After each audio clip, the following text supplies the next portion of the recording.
Insomnia হলে আপনার হচ্ছে মানসিক স্বাস্থ্যের উপরে কি প্রভাব ফেলে? ইনসোমনিয়া আসলে যেটা আমরা সবাই জানি যে এটা হচ্ছে যে ঘুমের স্বল্পতা। আমাদের কিন্তু আজকাল অনেক পেশেন্ট পাই যে আপনার রাতে ঘুম আসছে না।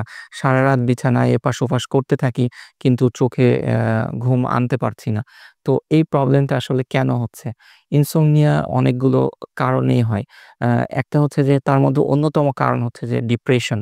আমরা যখন ডিপ্রেশনে পড়ি তখন কিন্তু আমাদের ঘুম আসতে চায় না। তারপরে আপনার হচ্ছে যে আরেকটা অন্যতম কারণ হচ্ছে anxiety। তো anxiety র কারণেও আমরা কিন্তু অনেক সময় আ রাত্রে অনেক রাত পর্যন্ত ঘুম আসতে চায় না। আমরা যখন anxiety এবং ডিপ্রেশনে ভুগবো তখন কিন্তু আমাদের ঘুমটা আস্তে, আস্তে কমতে থাকবে। যখন আপনি দীর্ঘস্থায়ী ইনসোমনিয়াতে থাকবেন তখন কিন্তু আবার ইনডিরেক্টলি আপনার কিন্তু অ্যা ঘুম যে আসছে না, এই কষ্টে আপনার কিন্তু আস্তে, আস্তে আপনি আবার ডিপ্রেশনে চলে যাবেন।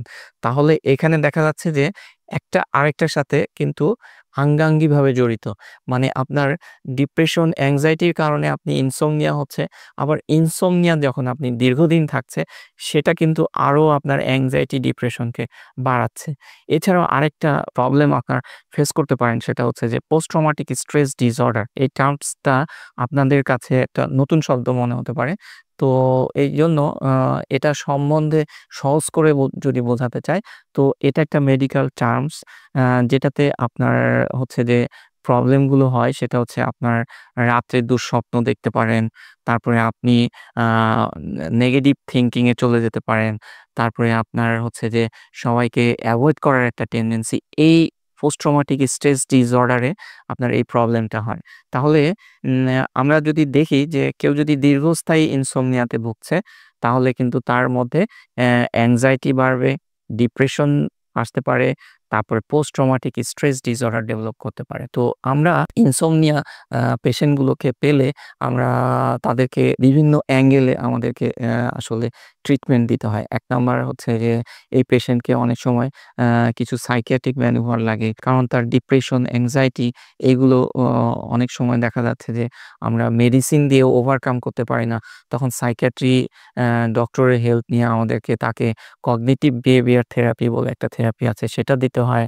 আবার দেখা যাচ্ছে যে আপনার কাউন্সেলিং করতে হয়। তাকে আমরা কিছু পরামর্শ দিতে পারি যে সে কি করলে ইনসোমনিয়া থেকে অনেক সময় ওভারকাম করতে পারবে।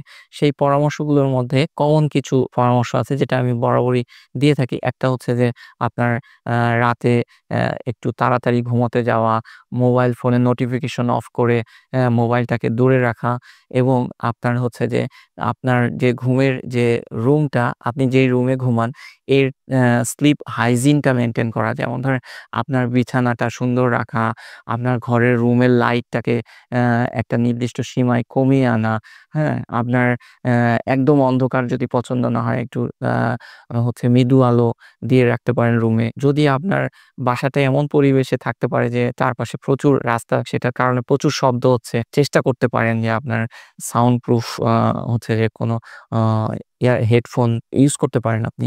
এছাড়া আপনি চেষ্টা করতে পারেন যে আপনার যেহেতু ওই এনভায়রনমেন্ট টা আপনার পছন্দ হচ্ছে না বা ঘুমে আপনার খুব সমস্যা হচ্ছে, আপনি একটা নিরিবিলি আপনার আ রুম সিলেক্ট করতে পারেন যেখানে আপনি স্লিপ হাইজিন টা মেইনটেইন করে আপনি ঘুমাতে পারবেন। তো আমরা এই এডভাইস গুলো দিলে অনেক সময় দেখা যাচ্ছে যে অনেক পেশেন্ট হচ্ছে ইনসোমনিয়া থেকে কাটিয়ে উঠতে পারছে। আর যারা পারছে না তাদেরকে কিন্তু আমাদের বিভিন্নভাবে আপনার যেমন ধরেন সাইকিয়াট্রি ডাক্তারের হেল্প লাগে। আবার কিছু ম্যানুভার আছে। যেমন ধরেন যে আপনার যে ঘুমটা, এই ঘুমটা কিন্তু আপনার যে হরমোনের জন্য আমাদের মূলত ঘুমটা আসে সেই মেলাটোনিন হরমোন। সেই মেলাটোনিন হরমোনটা কিন্তু মূলত রাত্রে নিঃসরিত হয় এবং এই হরমোনটা নিঃসরণের টাইমে যদি আমরা বেডে যেতে পারি তাহলে হয়তো আমাদের ঘুমটা ভালো আসবে। তো এই জিনিসগুলোকে প্র্যাকটিস করতে বলি আমরা পেশেন্টদেরকে। আশা করি ইনসোমনিয়ায় যারা আছেন তারা একটু আ ডিসিপ্লিন লাইফ মেইনটেইন করবেন এবং যদি কোনোভাবে এই ডিসিপ্লিন লাইফ মেইনটেইন করেও আপনাদের ইনসোমনিয়া কাটাতে পারছেন না, সেক্ষেত্রে আমাদের সাহায্য নিতে পারেন। ইনসোমনিয়ার প্রবলেমটাকে সলভ করার জন্য আমরা সর্বাত্মকভাবে চেষ্টা করব। ধন্যবাদ।